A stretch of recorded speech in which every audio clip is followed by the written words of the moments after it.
नमस्कार दोस्तों, मैं हूं वंदना भारती और आप देख रहे हैं कमोडिटी इनसाइट्स। आज बात फिर से टैरिफ से ही शुरुआत होगी क्योंकि जब से ट्रम्प है टैरिफ की नई नई स्टोरीज हैं। कभी वो बोलते हैं सिलेक्टिव कंट्रीज पे लगेगी, कभी वो बोलते हैं कि अप्रैल 2 से लगना है।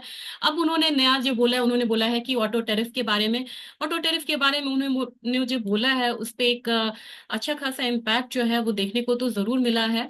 और मार्केट थोड़ा सा यहाँ पे आपको देखेंगे रेंज में आती हुई। और अमेरिका ने ऑटो सेक्टर पे टैरिफ लगाया, उन्होंने कहा है कि 25% के अगेन ये टैरिफ होगी और बाहर से आने वाली गाड़ियों पे ऑब्वियसली ये टैरिफ लगेगा।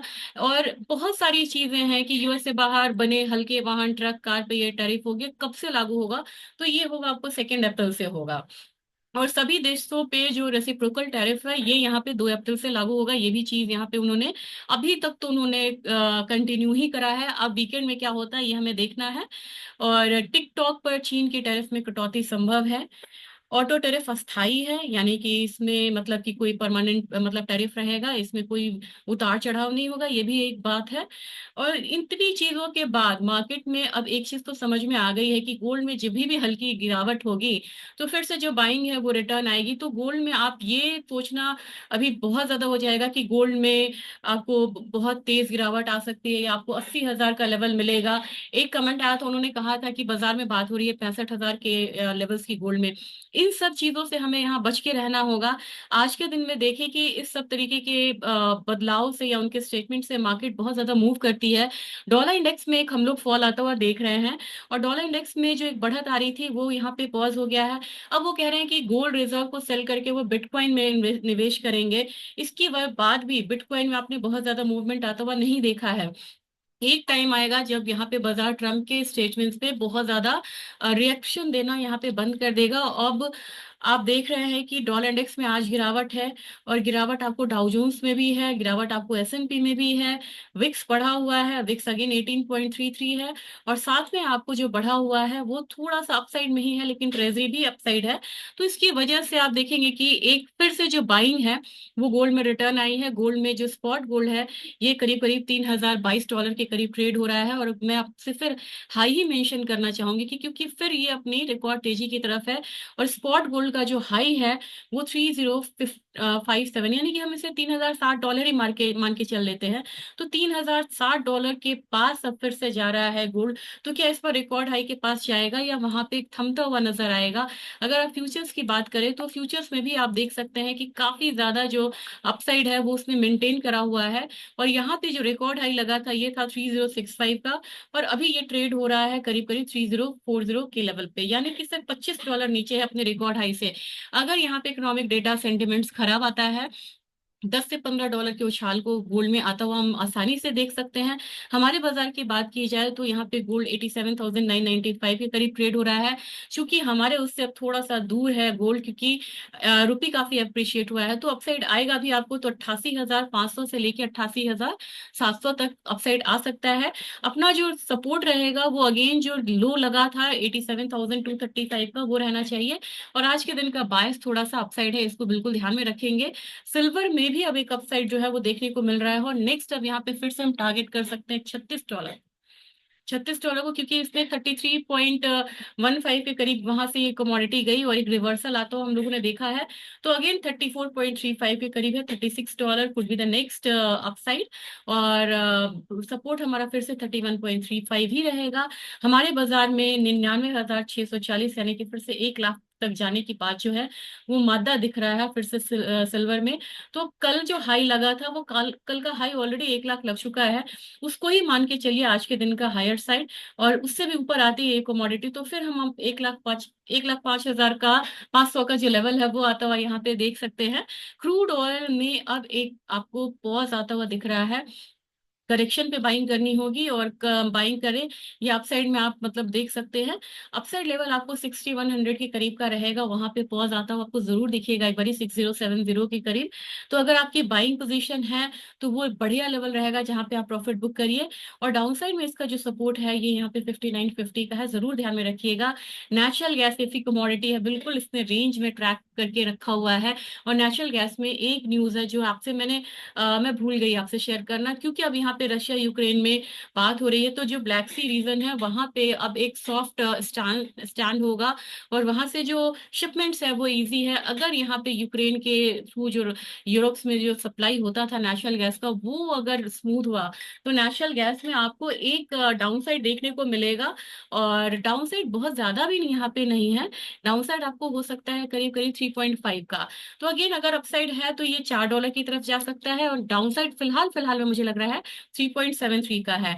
करना क्या है, ये स्ट्रैटेजी आप देख लीजिए, क्योंकि 332.6 के करीब आ रही है। स्ट्रैटेजी तो मैं शेयर कर नहीं सकती, लेकिन मुझे लग रहा है कि अगेन अपसाइड गया तो 340 के करीब आ सकता है, नहीं तो नीचे की तरफ 328 वाले लेवल्स जो है वो इंटैक्ट रहेंगे।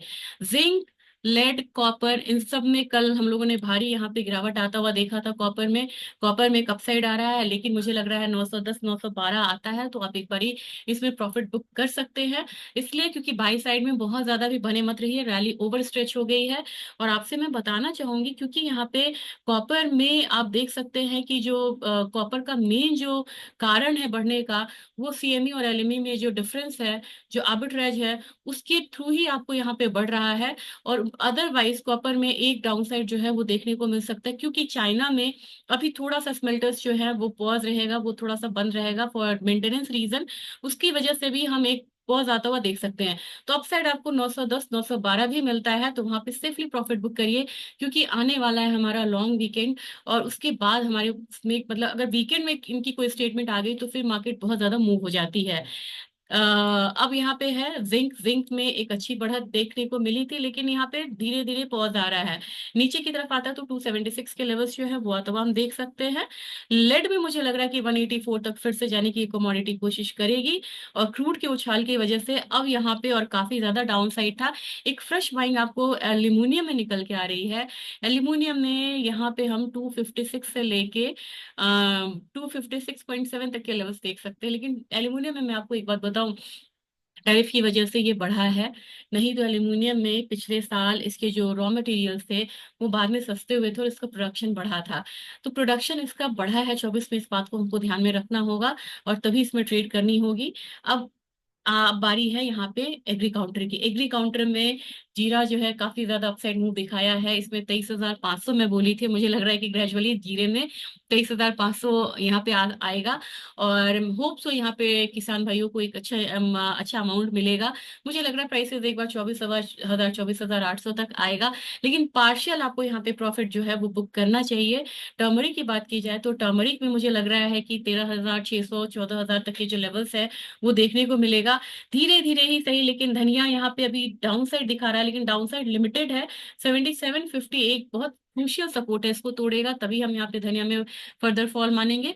नहीं तो मुझे लग रहा है कि यहाँ से एक रिवर्सल देखने को मिलेगा। तो जिन किसी को यहाँ पे पोजिशनल बाइंग करनी है, मेरे ख्याल से आप यहाँ पे 77.50 का 60 का वेट करिए, और वहां पे आता है तो आप पोजिशनल बाइंग करिए। इंट्रा डे के हिसाब से मुझे लग रहा है कि एक दबाव रहेगा। कैस्टर सीड में आज एक 3 दिनों की गिरावट के बाद एक अपसाइड देखने को मिल रहा है। बहुत लिमिटेड मुझे अपसाइड लग रहा है 63.25 तक का। तो एक आज का दिन थोड़ा सा पॉजिटिव बायस के साथ होगा, और सपोर्ट इसका होगा 6270 के करीब का। अब आ जाते हैं ग्वार काउंटर पे। बड़ी फेवरेट कमोडिटी है मेरी, और 10,000 अब यहाँ पे आप देख सकते हैं, क्योंकि 5397 के करीब है, एक कॉन्ट्रैक्ट चेंज का भी एक असर होता है। और 10,430 के करीब ग्वारगम चल रहा है। तो मेरे ख्याल से अब यहाँ पे जो प्राइसेस है वो आपको 10,500 गम में देखने को मिल सकता है, 10,500 से लेकर 10,550 तक। लेकिन जब तक क्लोजिंग 10,600 की नहीं होती तब तक हम बहुत बड़ा स्ट्रॉन्ग लेवल इस पे नहीं मानेंगे।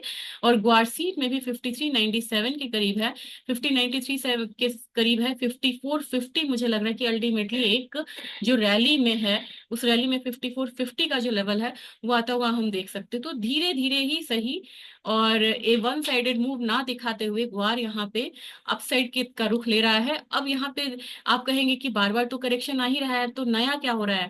नया ये हो रहा है कि अब यहाँ पे हायर लोज हायर हाइज लगेंगे, तो फिर एक रैली का जो पैटर्न है, सेंडिंग ट्रेंड जो है वो बंधा हुआ नजर आएगा। तो ये आज का अपडेट था, और मैं आपको डेटा के बारे में बताना चाहूंगी कि डेटा यहाँ पे बहुत इंपॉर्टेंट है और बहुत खास डेटा है। इन सब चीजों को बहुत ध्यान में आपको रखना होगा। तो मेरे ख्याल से मैंने इकोनॉमिक कैलेंडर नहीं खोला है, मैं खोलती हूँ और ये मैं शेयर करके आपको दिखाती हूँ। विजिबल होगा मेरे ख्याल से। यस्टरडे का अगर हम डेटा देखेंगे तो सीपीआई कम आया था यूके का, और ड्यूरेबल गुड्स ऑर्डर जो कि निगेटिव आने की उम्मीद थी वो इम्प्रूव होके आया। ये एक अच्छी बात है। और साथ में क्रूड ऑयल का इन्वेंट्री का डेटा काफी ज्यादा डाउनसाइड था, जिसकी वजह से क्रूड में हम लोगों ने अपसाइड आता हुआ देखा। आज डेटा है जीडीपी, तो जीडीपी डेटा आपको पता है काफी इंपॉर्टेंट होता है। समय 6 बजे है, और मैं कोशिश करूंगी कि अगर कोई बहुत बड़ी मूव है तो मैं यहाँ पे एक अपडेट दूं। गोल्ड इसलिए भी बढ़ रहा है क्योंकि पहले का जीडीपी 3.1% था, अब ये 2.3% है, तो यानी कि कम होके आ रहा है। और साथ में इनिशियल जॉबलेस क्लेम पे भी ज्यादा लोग आ रहे हैं। तो एक दो ये जो डेटा है, दोनों निगेटिव इंडिकेशंस दे रहा है, जिसकी वजह से डॉलर इंडेक्स में भी एक फॉल है। तो मेरे ख्याल से ये आज का अपडेट था। और गोल्ड सिल्वर में एक बार फिर से जो बाइंग है वो कंटिन्यू हो रही है। तो स्ट्रैटेजी उसके हिसाब से आप बनाइएगा। Thank you.